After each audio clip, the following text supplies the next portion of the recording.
In a world where space and time are intertwined, one man dared to challenge the status quo. His name? Dayton Miller. His weapon of choice? A flute. But not just any flute. This instrument held the power to unleash the ether, a pervasive medium once thought to fill the universe. Miller, a physicist by trade, a musician at heart, discovered a harmonic resonance within the ether. He found that his flute, when played with precision, could manipulate this elusive medium. His melody.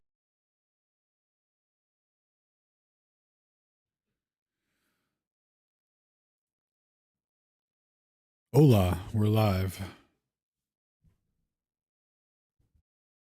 Excellent. Thank you, everyone, for listening in here on Aether Cosmology.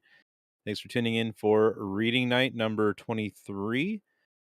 Tonight, we're going to take a little detour. Well, really, there's no way to detour because we're still reading. And as the standard disclaimer goes, what this is on Monday nights, we do at 9 p.m. 9 p.m. Eastern, we do reading and research live on the spot here. It's not really a presentation night or discussion night, but literally just we pick a paper, we pick a book, and we read. So it maybe isn't for everybody, but if you want to come read with us, you can go to discord.gg/ethercosmology, or just go to ethercosmology.com, click the little Discord icon on there, and you can come find us here and come read with us. Tonight, I was going through some of my LIGO resources, and I realized that I never really gave this particular paper a lot of attention. I think I looked at one or two other papers from Dongfang, or we did in the past, but this little PS thing here caught my attention, and so I thought, we should take a little peek at this paper. So that is what we're going to do tonight, and then, we'll see how it goes. So without further ado, let me take a quick drink of some ether in Some delicious brushtail coffee, which you can find at brushtail.coffee. Honestly, I am probably going to take a little drink here from this. What was this? This was the Ethiopia Yirgacheffe that I made this morning. Oh, that fresh Ethiopian aroma. My favorite. Those heirloom beans. That's right. All right. So, you know, the good thing about heirloom beans, they're not poisoned by a multi-billion-dollar corporation. Yeah, they're definitely not that. Does seem right. All right. So, LIGO spiral binary black holes failed to merge by XD Dongfang from the Wutong Mountain National Forest Park in old Shenzhen, China. One of my favorite provinces. Frequency distribution and variation law of the GW150914 waveform of a large number of ancient and distant binary merging gravitational waves claimed by LIGO are deeply studied, and the recurrence relation of frequency of GW10914 150914 waveform with macro quantization and significance is accurately fitted. Firstly, the characteristic equation for effectively correcting the amplitude time of the waveform is proposed. The normative conditions of the numerical analysis method of the minimum solution of the characteristic Diophantine equations are determined. The new correction value of the amplitude time of the GW150914 waveform is given, and then the quantized recursive equation characterizing the frequency distribution of the signal is obtained. Secondly, the complex but clear data processing procedure for drawing the quantum theory waveform is introduced, and the standard waveform of GW150914 waveform is drawn. It is pointed out that the drawing of LIGO numerical relativistic waveform is opaque, and the conclusion is vague and lacks scientific analysis. Thirdly, the missing characteristic frequency in GW150914 waveform is confirmed, and then the reason why Hanford waveform and Livingston waveform have no corresponding band of characteristic frequency is analyzed. It is proved that LIGO's GW150914 spiral binary black holes failed to merge successfully, which shows that no matter how powerful the research team is, it is difficult to create astronomical events without any flaws. Finally, an experimental proposal to effectively test the confidence of a laser interferometer gravitational wave detector is proposed to detect the gravitational wave of a simulated spiral binary system. Gloves are off. What's that? Gloves are off. They Yeah, dropped them to this the guy- ice.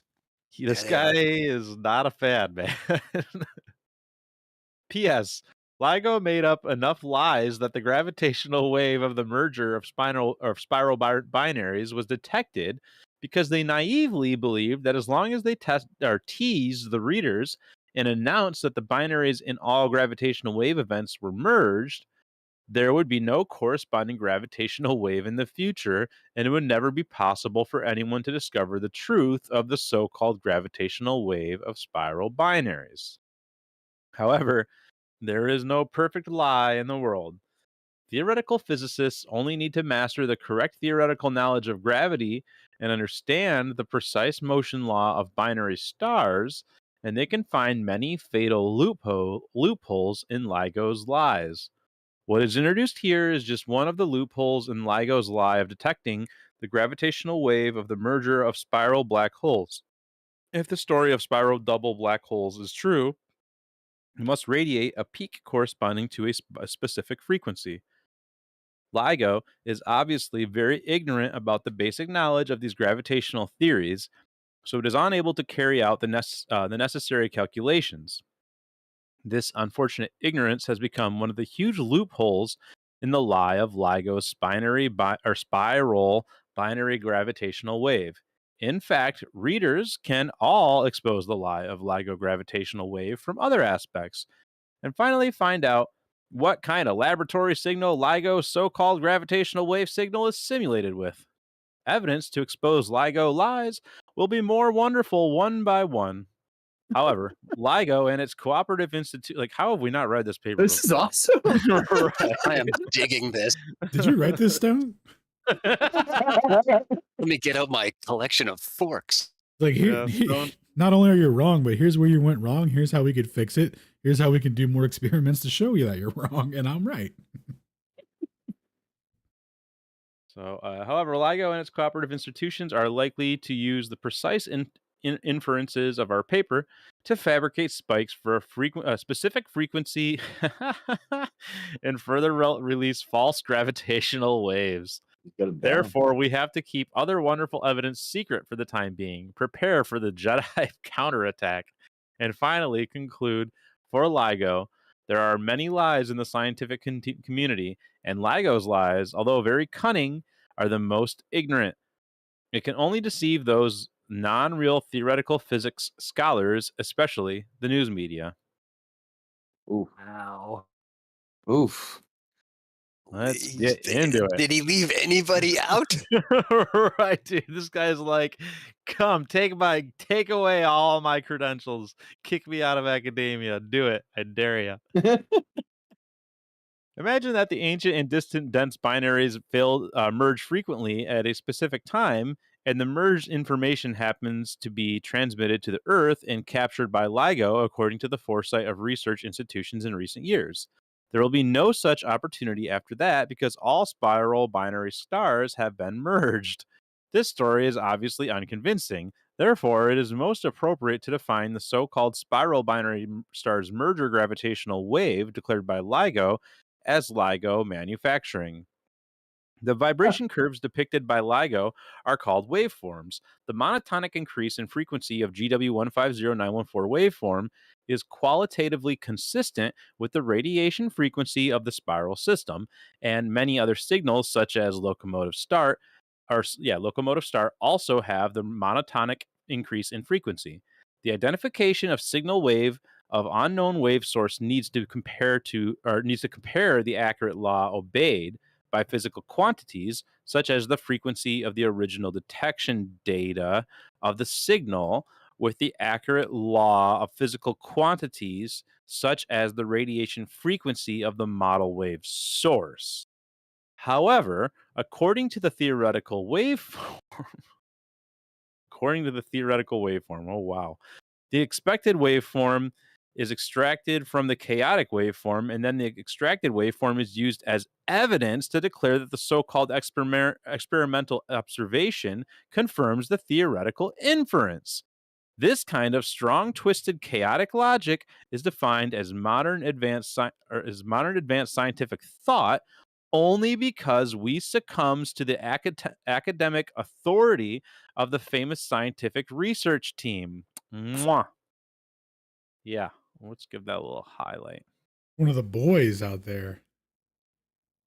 This guy is All like, your research team belong to us. how long can its vitality last? It is a serious misunderstanding of the law of nature to put general relativity above gravitational waves and believe that there will be no gravitational waves without general relativity. Relativity itself is not an inevitable theory to describe the laws of nature. Extraction of LIGO data completely depends. What's up? When we get a chance, can we check out citation 5? Oh, yeah. Let's take a little peeky right now.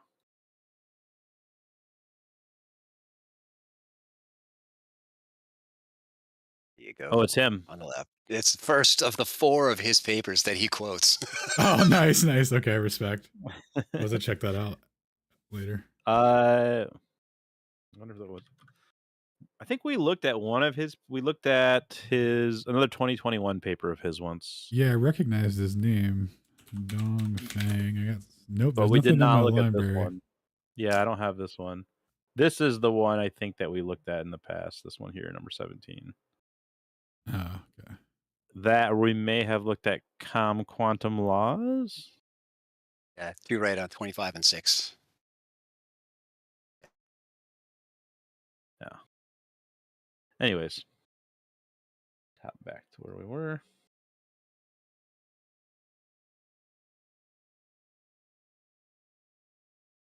Extraction of LIGO data completely depends on the waveform template of general relativity gravitational wave theory. Is that so? We found it right where we were looking for it. If the actual operation is like this and is publicized as a hard and effective work, its playful color is very strong. The so-called signal wave data is obviously not the data of real observation significance, but data that has been seriously tampered with or even fabricated and disguised. After extracting the desired waveform from the chaotic mixed waveform through the theoretical template, it is determined that the gravitational wave generated during the merger of ancient and distant spiral binary black holes, just like drawing a curve in the desert according to a function graph, taking photos, and then determining that the curve is the footprint of aliens. If a spiral binary exists, the frequency of the gravitational wave radiated by it increases monotonously. Gravity theory holds that the frequency of the gravitational wave should meet the nonlinear Blanchett equation, according to citations 15 to 16.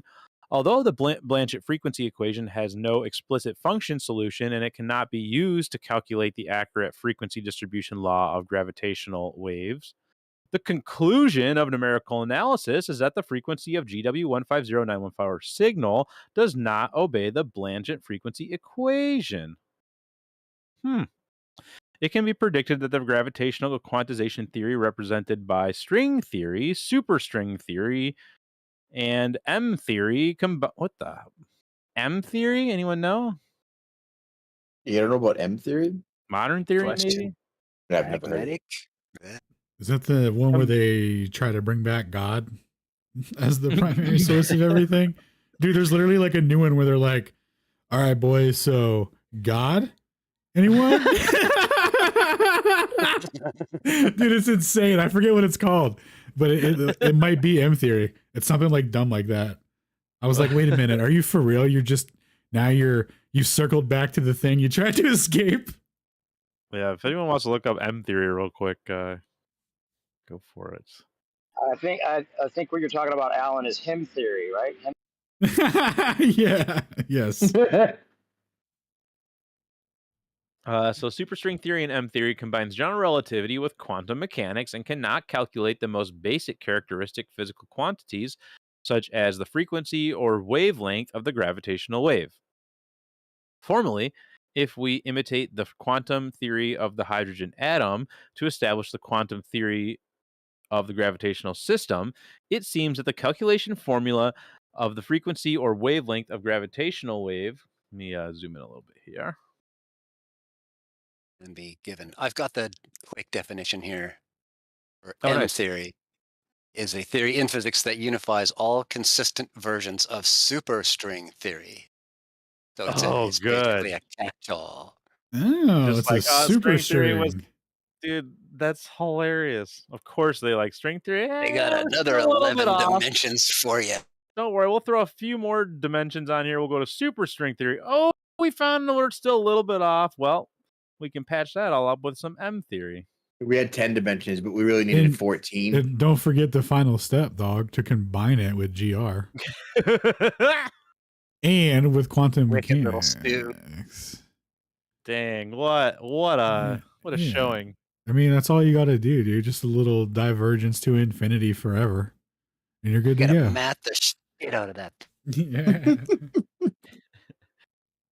So formally, if we imitate the quantum theory of the hydrogen atom to establish the quantum theory of the gravitational system, it seems that the calculation formula of the frequency or wavelength of gravitational wave can be given.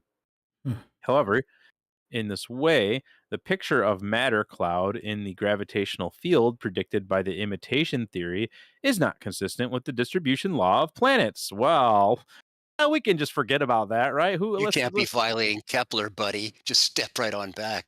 No, don't worry about it, Stone. Just we know they're out there. Don't you know that we know they're out there? So Yeah. obviously they happened, and it happened the way we thought they happened. What is the picture of matter cloud? Does that mean that, like, you know how would that be like the quantized particle of the gravitational wave? Is that what they're saying? Probably some, oh God, this brain fart. The probability cloud of where something might be in the cloud. I bet they're throwing that kind of math at you. Radial. Oh, Yeah, because he's talking about the old start of the, distribution law of planets. oh. It's my favorite law. And the derived radiation frequency formula of spiral binaries does not accord with the discrete frequency distribution and variation law of GW150914 waveform. In fact, the assumptions and principles of quantum mechanics used to describe micromotion also have their specific scope of application, even do not conform to logic, and cannot be directly used to describe the macromotion law dominated by universal gravity. Bummer. If only from the perspective of the monotonic increase of the frequency of GW150914 waveform, it is claimed that this signal is a spiral binary. It must be the gravitational wave generated by the merger of spiral binary black holes. Its reliability is obviously far from enough, though in-depth analysis of the frequency and amplitude distribution law of GW150914 waveform wave, it can be found that it is very likely to come from the analog device. But the COM quantization laws shown by the frequency of this signal are still of research value. It will promote understanding of the macro quantization law of variable frequency signal. This is why we take it as the experimental basis of quantum theory. So I am very happy to keep reading, but if anyone else wants to get in, I can pass it off. Sure thing, man. You want to You take bet. over? Is that what you're saying? Yeah, man. You bet. Go for it. Now, suppose that I'm just going to call it the GW because all these stupid numbers are always the same and unchanging Yeah, throughout you the keep saying document. the same So, one. Yeah. well, let's just suppose that the GW waveform comes from a certain frequency conversion rate movement. We further study the frequency distribution law of the GW waveform. Firstly, the plausible amplitude time is extracted from the GW waveform data released by LIGO. The characteristic equation satisfied by the amplitude time or the corresponding frequency is found, and the specification condition of the minimum solution of the characteristic of the Diophantine equations is determined. Then the characteristic equation is used to accurately correct the wide peak or uncertain peak of the GW waveform and fit the quantized frequency recurrence equation according to the minimum solution of the characteristic Diophantine equations. In order to compare with LIGO's numerical relativistic waveform, the numerical drawing procedure of complex but not intended to the mystify waveform of quantum theory is provided here. That's a really weird sentence, bro. And the quantum standard waveform of the GW waveform is drawn. It is of great significance to calculate the maximum characteristic frequency of the GW waveform because if the GW waveform back up. There you go. Yeah, it comes from the gravitational radiation of spiral binary stars merge. Then from the precession process to the oscillation process, the binary star must radiate at least one peak pulse corresponding to one of the characteristic frequencies. However, the characteristic pulse is missing in both Hanford waveform and Livingston waveform. It is necessary and important to find out the cause of disappearance with theoretical and experimental significance. In addition, considering that the experimental observation results should be repeatable, an experimental proposal for detecting the gravitational waves simulating spiral motion in the laboratory is also proposed. The purpose is to further confirm the confidence of the gravitational wave laser detector and increase the experience of identifying the gravitational wave through repeatable experiments. Sounds like science, boys. Okay, number 2, frequency recurrence equation of the GW waveform. The displacement of all vibration curves of LIGO is called strain. Frequency of the main vibration part of the GW waveform increases monotonously, and the main vibration part of the Hanford waveform of the GW waveform coincides with of the Livingston waveform that the positive and negative strains overturned and the time delayed 7.324218 milliseconds, as shown in figure 1. I love how he went to 6 decimal places and he's already at milliseconds. Okay, as It's shown in impressive, figure right? 1, the real line segment indicates the correction time of the positive and negative strain peak of the superimposed waveform, while the virtual line segment represents the time of the distorted positive and negative strain peak. With the inverse time sequence number, the last positive or negative strain peak corresponding to the maximum frequency of the monotonically increasing frequency corresponds to the smallest quantum number, n equals 1.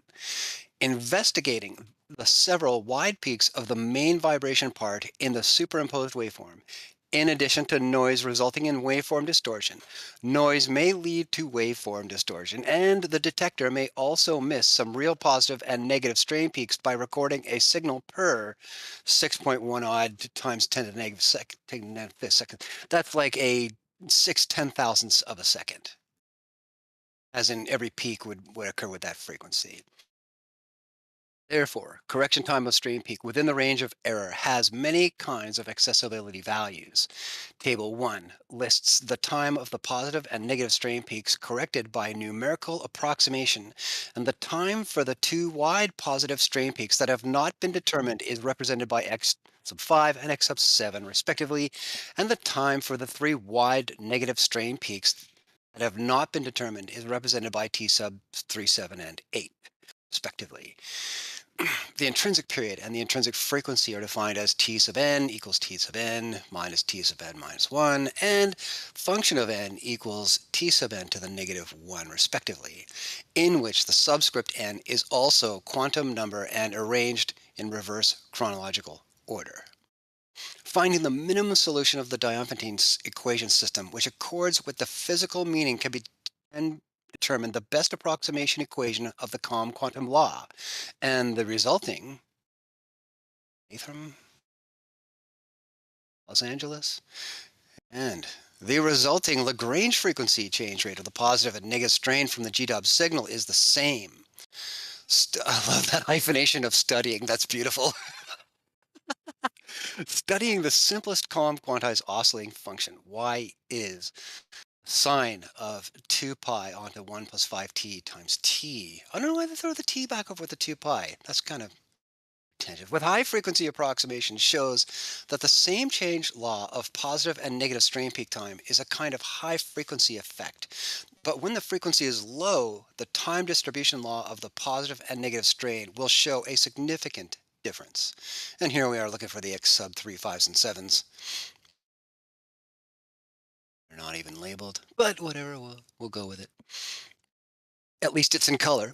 Yeah. That's interesting. Points for a color diagram, buddy. That's awesome. So 21st century. The GW waveform belongs to the high frequency signal wave. Being similar to the Lagrange frequency change rate, the ratio of the function sub n plus 1 function sub n to the negative one of the adjacent frequencies of the positive and negative vibration peaks of high frequency signal waves is decided by the quantum number n. Because the exact function of the frequency function sub n can always be expressed to be the Lorentz series on the quantum number n onto the function sub n to the negative 1, positive 1, is the ratio of the two Lorentz series. Referring to the spectral law of hydrogen atoms, other small frequencies can be determined by using the maximum or higher frequencies. So the other smaller frequencies can be determined by the maximum frequency. The two series are truncated, and the approximate rational formula of f sub n plus 1, f sub n minus 1, to the negative 1 rather, is a nonlinear recurrence equation with no simple function solution. After the truncation of the series, the retained terms can be the same or different, but the approximate rational formula obtained by the truncation series must conform to the following physical meaning. Same equation function sub n is a monotone decreasing function of quantum number n, otherwise 0 points, and singularities destroy the radiation rule of binary stars. And there is a quasi-quantum number problem, which can lead to a similar black hole horizon situation. The larger the quantum number is, the closer the adjacent frequency is. And so there is a limit value of limit as n approaches infinity, function onto n, just like you saw, equaling 1, which indicates the highest power of the numerator and the denominator of the function 1 to the negative 1, etc., are the same, and the coefficients of the highest power term are the same. The approximate formula of the adjacent frequency ratio of the GW signal, which satisfies the above two conditions, is the rational formulas of the coefficients to be determined. Here we take the following form, and I'm not going to read equation 1, it's a hoopy, and you're just looking at the distributive property exponentially there. Down below table 1, a whole bunch more of the same thing of the distributive property, as you're seeing exponentially delivered through the function. For the same number of quantum numbers, ratio of the adjacent frequency or period of the positive and negative strain peaks of the GW waveform are the same. So the undetermined normal strain peak time of x sub 5 and x sub 7, can you zoom in like one tad? And the negative strain peak time t sub 3 and t sub 7 satisfy the following equations respectively. Okay, the first equation gives a x sub 5 at 0.38, etc. to second. Again, what is it, 3, 6, no, those are billionths of a second we're quantifying there, guys. And the second equation gives t sub 3, 0.0418, etc. So the two period values to be determined here are respectively t sub 4 plus is the positive value, as guess t sub 4 is 0.01709, etc. seconds, and the t sub 5 positive value is 0.022, etc. seconds, and the two undetermined negative strain periods are t sub 2 negative 1 is 0.007329, etc. And T sub 3 negative 0.01077, etc. respectively, seconds. Substituting the periods or frequencies corresponding to the first few quantum numbers into the equation 1, one gets a system of Diophantine equations for 9 irreducible unknown parameters. Where A, B, C, D, E, F are all undetermined constants pulsing the undetermined normal strain peak time x sub 5 and x sub 7, or negative strain peak time t sub 3 and t sub 7 in table 1. There are 11 unknown parameters, and the reduced parameters after reduction are 10. Dude, who cares? Just some unknown Among params. them, Just take a stab in the dark. there you are, a little higher, more So among them. is this in regards to how they have to like linearize the equation so that they can solve it, like make approximations? Is that kind of what's going on here? And they're just like, you can just adjust these to solve it. I'm busy reading it, so I'm not actually quite following it the way that I should. But all of this really heavy-duty billionth of a second resolution here is pretty pretentious. But Yeah, the indeed. nerds love those decimal points, so I don't know what to think, really. I mean, there's just so much error possible when you're dealing in billionths of a second. Among them, the last equation is used only to determine the strain peak time. The general solutions of the Diophantine equations composed of the first 4 equations are expressed by A, B, and K. And okay, so we'll get down here when K is 32 and A is 168 and B is 279. Bingo! The above new system of Diophantine equations has the minimum positive integer solution C is 143, D 216, E 471, and F 333. By replacing these coefficients into the equation 1, the simplified formula for the calm quantized frequency recurrence equation is determined. Suchly with equation 3. And again, you're seeing it binomially stripped across. According to the last equation 2, it can be solved for the positive strain peak time x sub 7 at 0.03355, etc., seconds, and the negative strain peak time x t sub 7, yes, at 0.351, etc., seconds. And the corresponding periods are t6, the positive value, 0.027 seconds, t6, the negative value, 0.023 seconds, respectively. These values are in the range of error, as in within the margin, I think is what he means. Recurrence equation 3 is fitted by the frequency of the GW waveform. In equation 3, calm quantum law is satisfied by the frequency change rate of GW waveform can be derived by a simple algebraic operation. That's a relief. And the derivation process is omitted here. Thank you so much. Recurrence relation of third equation is a more basic calm quantum law for spiral systems. But equation 3 is not the only best approximation, and other approximations can be fitted. The numerical results of the same quantum number are necessarily consistent with the error range. Because the quantum law is succinct and graceful, and the binding system has obvious quantum characteristics when the quantum number is small. Therefore, it is reasonable to use the possible small natural number to fit the distribution law of the discrete physical quantities as small as possible. The simplest form of undetermined characteristic recurrence equation can be conjectured according to the characteristics of frequency distribution and variation of the signal wave. The minimum solution of characteristic Diophantine equation system can be determined by numerical analysis, and then the specific equation can be determined, in which elimination of 0 points and singularity points is the key condition for fitting the equation.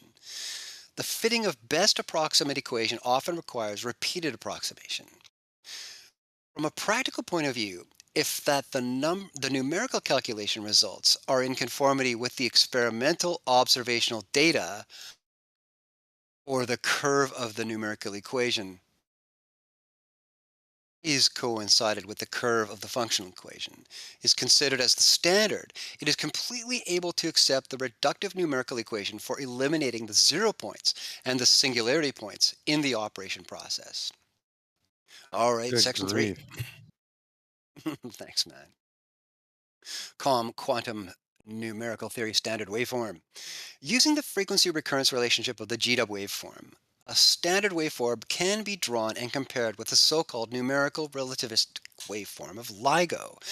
The editor of Physical Reviews believes that a simple quadratic fitting can also well estimate the strain of the GW waveform, so it is not necessary to draw a standard waveform by fitting the accurate law of the GW signal frequency. Only after practicing it in person can we know that such speculation out of thin air is not only untenable, but also covers up some important truths. Period or frequency of signal wave of change frequency is a continuous function of time. It is difficult to determine the 0 point of GW waveform and other specified strain time directly. It can be seen that drawing the numerical relativistic waveform needs an open, transparent, and clear data processing procedure. This section introduces the numerical fitting method and drawing procedure of the quantum theory standard waveform whose frequency distribution meets the recursive equation 3. The specific operation also needs the help of Excel. Woo! Let's hear it from Microsoft. Although the content is cumbersome and difficult to master quickly, we will be able to experience the calculation process required to draw the numerical theory waveform so as to reflect on the opacity of the so-called numerical relativistic gravity waveform in LIGO and see through the intention that LIGO team apply to colors to a drawing by irrelevant something factors, I bet. To a drawing by irrelevant factors to describe the GW waveform, deliberately to make things look mysterious so as to divert readers' attention to the greatest extent, so that if the reader does not blindly follow the trend, he will expose his lack of knowledge and produce a sense of inferiority. Oh, we can't have that. That still works. Ooh, I had to put one of This those is in there. hilarious. According to equation 3, strain time in other periods can be calculated by using the strain time of the phase difference of 2 pi in the two adjacent periods. Using the definition inversion of the period t sub n equals t sub n minus t sub n plus 1, this time satisfies the recurrence relation t plus or minus sub n equals t plus or minus sub n minus 1 minus the function of plus or minus function of n minus 1 to the negative 1, which is replaced by the equation 3. You read etc. in equation 4, and you can see he's binomialing. He's getting all quadratic there. By table 1, T1, the positive, is 0.428 etc. seconds, and the T2 positive, 0.423 seconds, gives the positive strain peak period T sub 1 positive of 0.05 seconds, n equals 1. T sub 2 negative time is a 0.42596 etc. seconds, and the T sub 2 negative 0.43029 etc. seconds gives the negative strain peak period T sub 1 negative value 0.00433 etc. seconds, n equals 1. From this, the difference equation of positive and negative strain peak time is obtained as follows, and that's all of equation 5, with a massive summing of the functions, all quadratically condensed, and exponent to the positive and the negative. All right, the time of other positive and negative strain peaks can be calculated by using the equation 5. Table 2 lists correction times for the 11 positive strain peaks and 11 negative strain peaks of the GW signal, including the corresponding frequency and period. Referring to Planck-Bohr's hypothesis of quantum mechanics, if it is determined that the energy of gravitational wave is an increasing function of frequency, and assuming that the strain of gravitational wave laser interferometer comes from the action of gravitational wave, the amplitude of the signal wave should also be an increasing function of gravitational wave frequency. you guys get that? Just kidding. If G-dub waveform is gravitational wave, then should the abnormal part of the main vibration in the G-dub waveform be interpreted as the waveform distortion caused by noise, or the systematic error intentionally left when extracting the waveform, or accidental error? And this guy really needs to go to like sentence construction school, because that's not a question. Anyways, I guess maybe it is. So many parenthetical interrupters in there, you get dizzy. It is analogous to the representation of electromagnetic wave energy. If the gravitational wave energy, epsilon, is directly proportional to the frequency f, that is, epsilon is, I guess, proportional to f. Is that his cute little sign? Then, because the energy of the gravitational wave is proportional to the square of the amplitude, it is further conjectured that the energy distribution is proportional to the square of the strain, as an epsilon being proportional to h squared. So h proportional to the root of epsilon, proportional to the root of the frequency. From this, h sub n is proportional to the root of function sub n, h sub n plus 1 proportional to the root of function sub n plus 1. In this way, two strains, h sub n plus 1 and h sub n, with the phase difference of 2 pi, satisfy the relational h sub n plus 1 equals, function to the negative 1 like we saw above, to the exponent of 1/2 times h sub n. That is, h sub n into the function to the negative, like we saw, to the half in the form of equation 3. And then from the equation 3, one gets the result in here in equation 6. And he's multiplied out his coefficients. Equation 6 is only a semi-definite quantitative equation based on guesswork rather than a numerical fitting equation. In fact, it cannot be proved to belong to a precise natural law at present. It is listed here only because the strain relationship it gives is in accordance with the traditional understanding and can be used as a reference for quantitative description. So it's a bit like Feynman. The numbers are right, but that's about all you can say about it. Equations 5 and 6 are applied to the G-dub waveform. First, the time of the next several positive and negative strain peaks is calculated by the recurrence equation 5. The time of each period is divided into 400 equal parts with different time intervals. Then, correction values of 400 positive and negative strains of n equal 2 are determined by the cosine function. Then, the positive and negative strains of other periods are calculated by semi-quantitative equation 6. It is necessary to select the appropriate starting time and ending time. Otherwise, the calculated strain distribution will be deformed in the waveform. In 2016, I used Excel to generate 4,000 groups of G-dub waveform time strain data. The Excel file is called COM Quantum Waveform Data of the G-dub Waveform 2016. It should be noted that more data can be generated by computer, and different generation superposition can be also scrambled to imitate observation data. Therefore, we have reason to suspect that some unrepeatable experimental data may be forged. The COM quantum theory waveform shown in Fig 2 is drawn from 4,000 sets of data. In order to compare the different waveforms of the G-dub waveform, Hanford waveform, Livingston waveform, and numerical relativistic waveform are also drawn. The COM quantum theory waveform in the high frequency band is consistent with the numerical relativistic waveform of the G-dub waveform, has no transparent drawing procedure. The fundamental reason for the difference between the two waveforms in the low frequency band cannot be found at present. LIGO's conclusion has always been the lack of scientific reasoning, I'm guessing. Lack of scientific... Where the hell do you go with that one? Integrity? Something, top of the page. Reasoning. Hey, I got it right. Vague and reckless. I love it. Yeah, just on Fig 2. Good. Drawing of the COM quantum waveform, of G-dub waveform, has a clear numerical processing procedure. Drawing the COM quantum waveform of the variable frequency signal wave, including modifying the strain time of the waveform to fit an applicable waveform function within the allowable range of error, requires determining the COM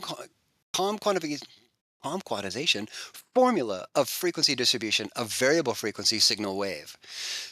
to different Hold on, variable wait. frequency I want to signal. slow down on that. Hold on. Let's Okay, just. drawing the calm quantum waveform of the variable frequency signal wave, including modifying the strain time of the GW waveform to fit an applicable waveform function within the allowable range of error, requires determining the calm quantization formula of frequency distribution of variable frequency signal wave. I want to say, yeah. That's It's a kind of their mouthful. trick. It seems like This is they even have like sliding windows at both of the observatories, quote unquote. Um, and every time that they say that they observed something at both of them, they always are like not actually lined up in time. Like everyone, the big trick is like, oh, we know that the black holes merged because we found them in at both of the LIGO observatories at the same time. But what he's saying here, as far as I understand, is that they actually have like a sliding scale, and they just kind of fit it in where it makes sense. Sounds about right. yeah, So it would be a window of time from the first detector to the second detector because it's a ripple, right, propagating at c. yeah, and they don't So really care how big or small it is. They're just like, yeah, it happened yeah, sometime within this window, and there you go. yeah, dude, this Pattern is even fitting. crazier than I thought for how they're deriving this. This is exactly the kind of stuff that Dirac was like, I don't want any part I'm of out. this. Yeah, this is Yeah, that's insane, dude.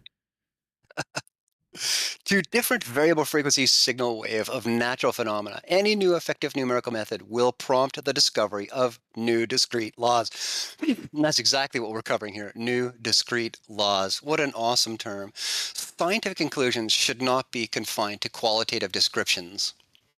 By trying to draw a numerical relativistic waveform of a LIGO signal wave, we can infer the reason why the drawing procedure of the so-called numerical relativistic waveform of the GW waveform is opaque. This is because drawing the numeric waveform requires the corresponding numerical equation rather than the original function of the expected waveform. In a word, the drawing of numerical theory waveform can greatly reduce the empty debate about opaque operation and can also discover the precise rules hidden in the observed data in the process of improving the numerical calculation method. Isn't that fun? Chapter 4. Section 4, I guess. Your bedtime story tonight, boys and girls. Missing characteristic frequencies of GW waveform. The system of spiral binary stars is the simplest and most important model of the gravitational wave source. Modern gravitational theory holds that the merger of binary stars will undergo these three processes: inspired, merger, and ring down. Various LIGO signal waves have been corrected to give waveforms that meet the theoretical expectations. No.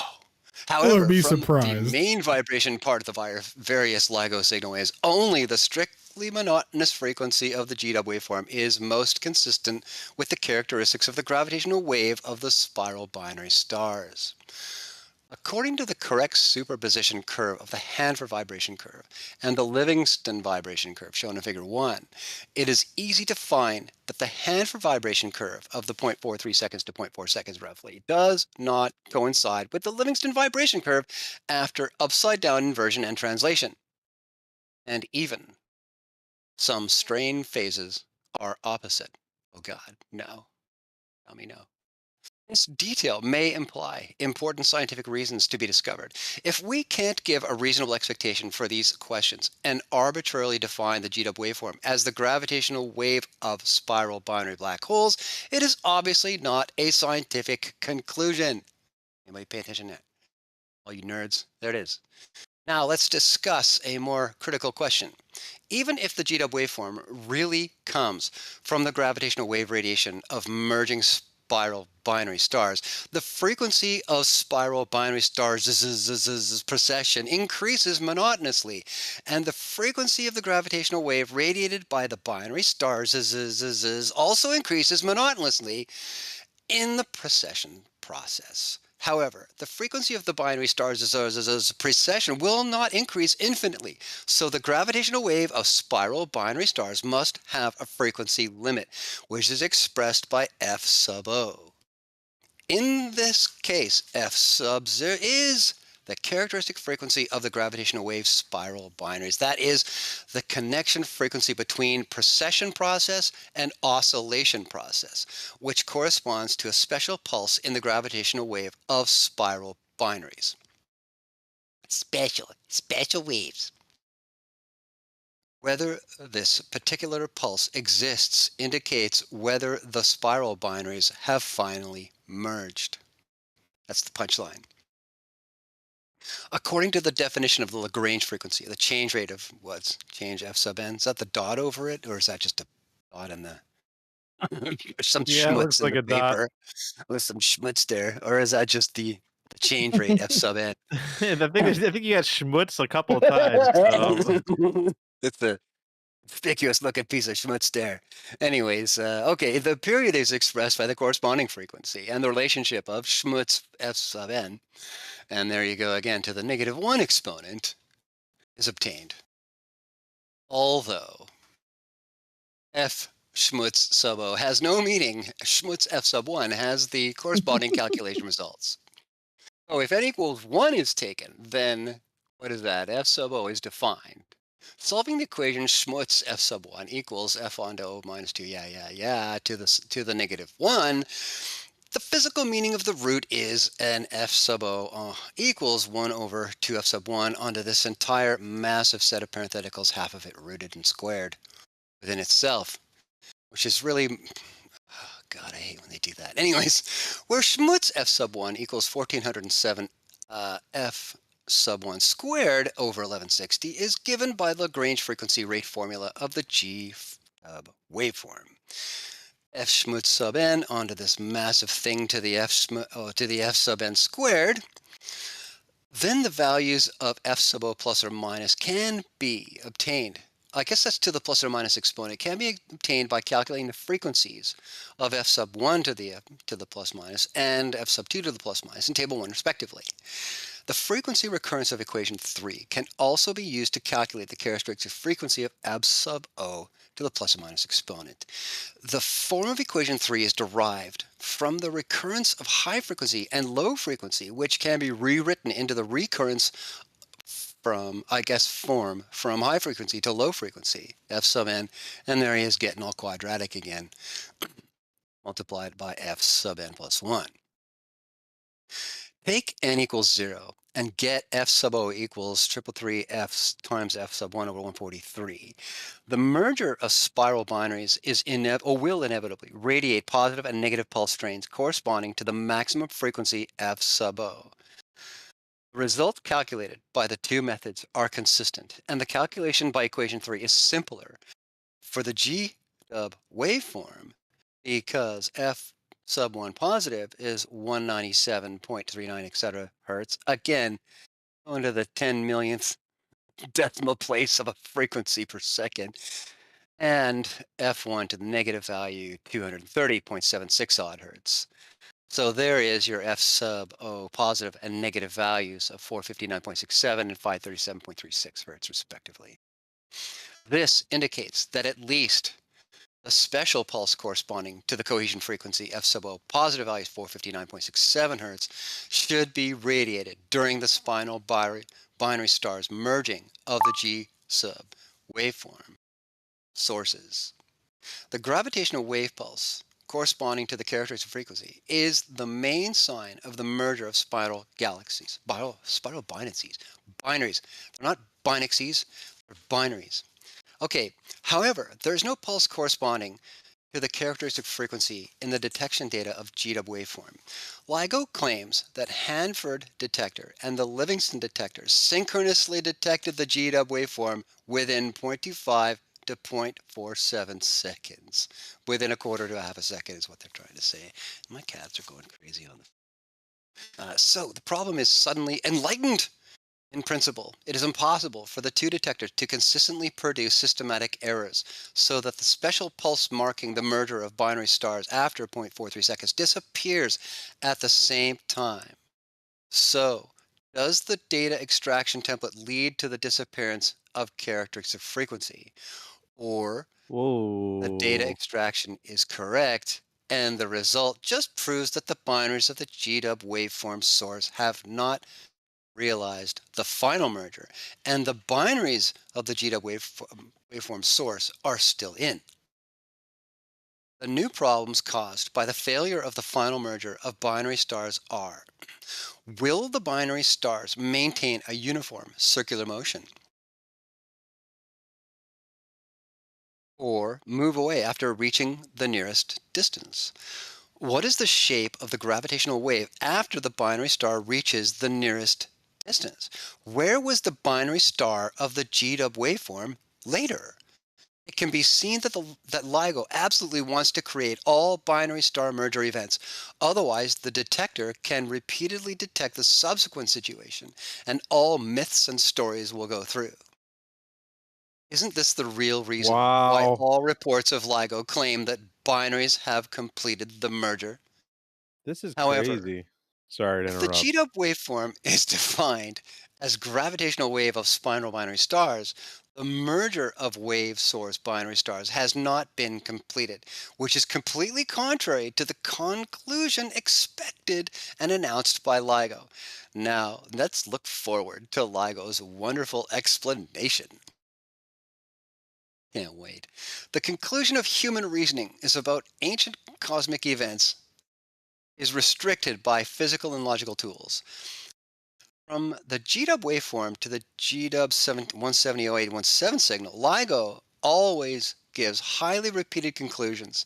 The extracted signal wave is either the gravitational wave of the merger of binary black holes or the gravitational wave of the merger of binary neutron stars, which means that there seems to be a heyday of the merger of binary stars in the historical process of the evolution of the universe. Its radiation information can be accurately captured by the LIGO detector. It's just a convenient time for LIGO, baby. If this is true, how to explain this special cosmic history? However, the GW waveform does follow a new quantum law, which contains enough logical propositions. It brings us many thought-provoking scientific and ethical problems and will also promote the progress of physical theory and signal detection technology. Conclusions. Oh boy. Nature always beats hearts. That's got to be something that's not translating well language to language. I don't Scientific know. I feel like he nailed researchers. it. Really Yeah, I don't resonates. know. I think I'm I with think you're off on this one, Alan. man. Look, you know what my grandpa always said: nature always beats hearts. So Scientific researchers must understand especially that the human brain can complete all its functions, but it must have enough awe and respect for nature after all. The LIGO team invariably announced that the information of the merging of one ancient binary after another was just captured by two expensive detectors, which were really very tiring. However, the detection of gravitational wave or simulated gravitational wave will promote theoretical physics to a new stage of development. Gravitational wave signal or simulated gravitational wave signal contains new physical information about calm quantum theory and many scientific problems that need to be solved urgently. Spiral binary is the simplest model of the spiral system.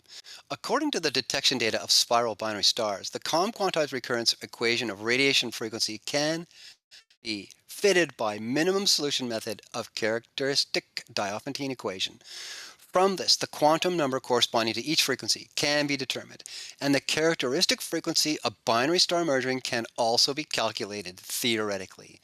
The calm quantum law of the GW waveform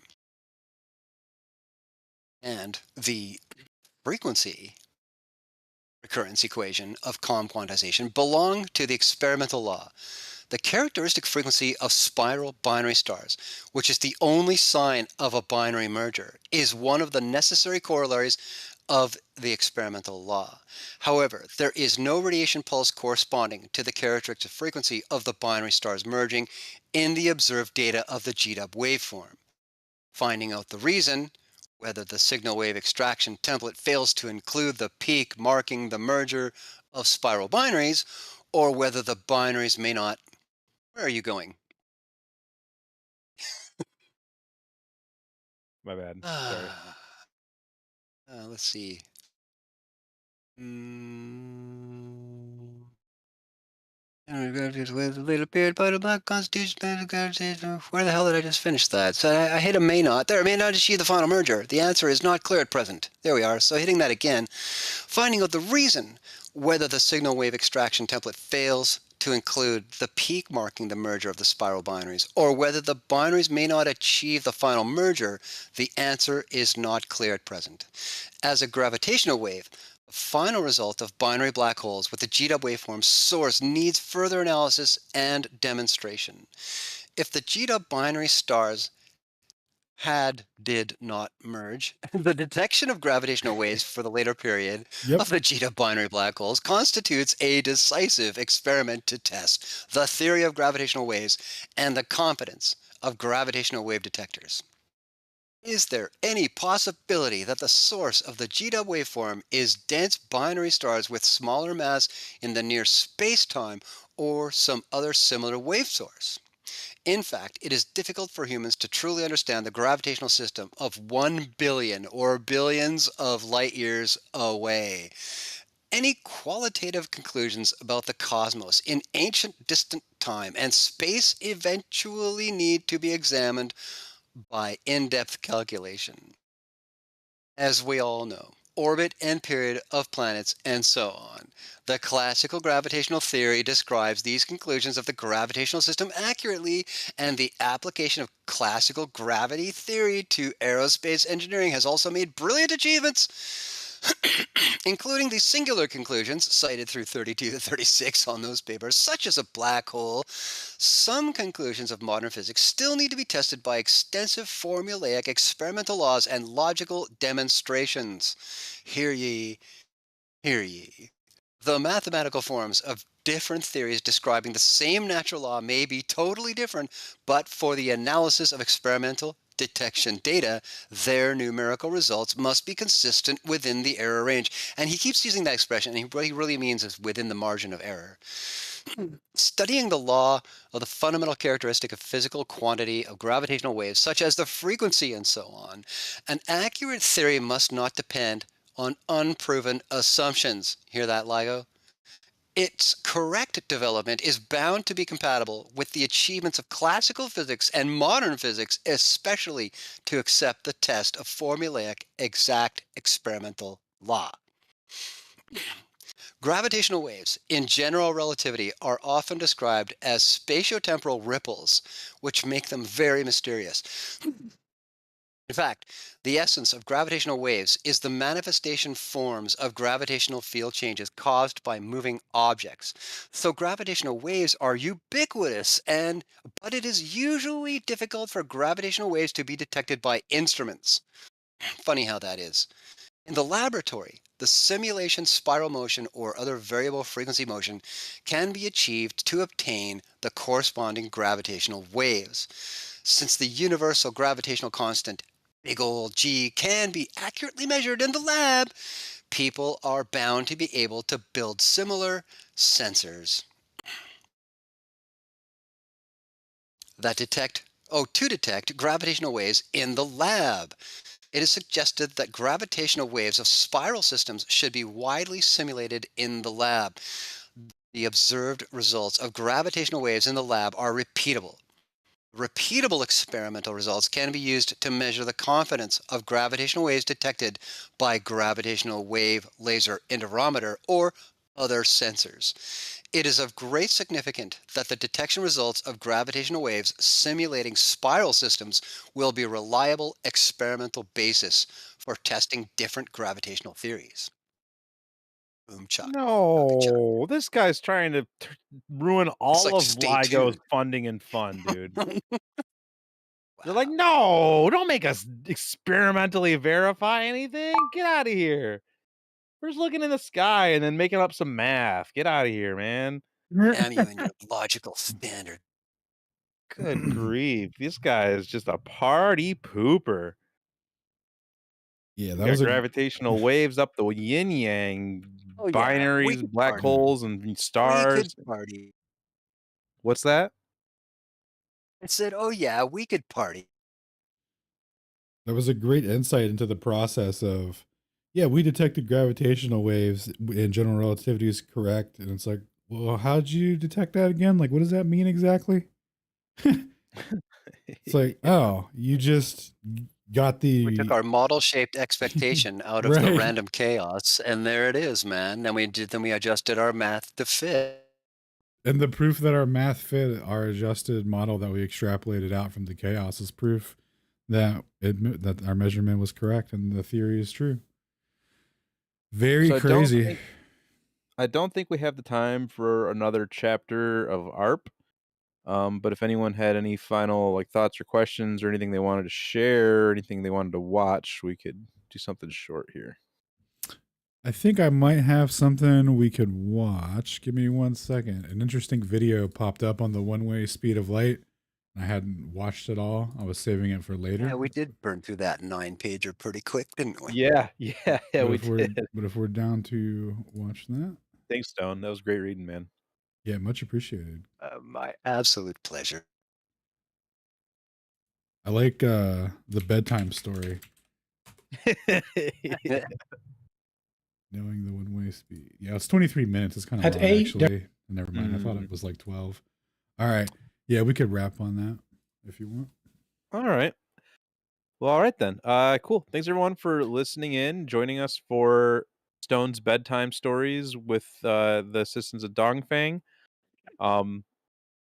As you saw, the LIGO data or the LIGO gravitational waves that have been detected are theoretically something. That's about it. And likely faked. So that's always fun.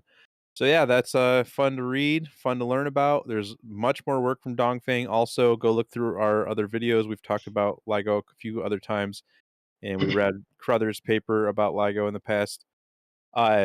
Danielson, did you want to get in with something or just hot mic? Oh, sorry about that. Yeah, cheers, guys. Thanks for reading, Stone. Oh yeah, no, our pleasure. Sorry, Stone, go ahead. Think it's a myth. Cool. Well, yeah. So thanks everyone for listening in. Tomorrow night, join us, Shane. So we've got a 6 p.m. Eastern. You're gonna talk about the what was it again? You're talking about at 6 tomorrow. What? Oh, yo, I think What are we doing at 6? I think you scheduled the Ruhif thing on the wrong time. Oh, I did. Tomorrow should be just meteors. Yeah, tomorrow. Okay, so tomorrow's tomorrow, meteors. 8 p.m. Ether Roundtable, 8 p.m. Eastern. Join us for Shane's gonna do a presentation about meteors, meteorites. That should be cool. Yeah, next Tuesday should be Ruhif. That's my bad. Okay, cool. So yeah, join us for that. And then we probably will not be doing an X Twitter space this Thursday. Maybe we'll do like a rogue one, kind of off the cuff, possibly. But as of right now, consider it canceled just because it's 4th of July, so it's kind of up in the air of what we'll all be doing. Consider it rogue. I'm just kidding. There you go. So yeah, thanks everyone for listening in, and we'll see you guys tomorrow night. Take care, y'all. Yep. Much love, by the way. Thanks again for reading, Stone. It's awesome to get together and read with people. Oh, enough. Cool. My stream is done. What's the roundtable number tomorrow so I can recreate the event, everyone? It depends on which canon you follow, my dude. Yeah, Space Audits is like 3 ahead or something like that. How the hell? All right. Canonize anything that's on Tuesday, boys. Yeah, no, you canonized shit that wasn't Tuesday, I'm pretty sure. Oh, I might have. But we weren't always on Tuesday in the past. So Ether Roundtable number ? Meteors. Got it. So on mine it's 38. 39. On mine it's 53. 38. 53. I'm a little ahead. Alan's working metric. Yep. There's a conversion. I can give you a ratio. We could do a transformation. 6 to 1. There's an Like, equivalent. It's got to be to the 9th decimal place or it ain't shit. Well, we have like the random Wednesday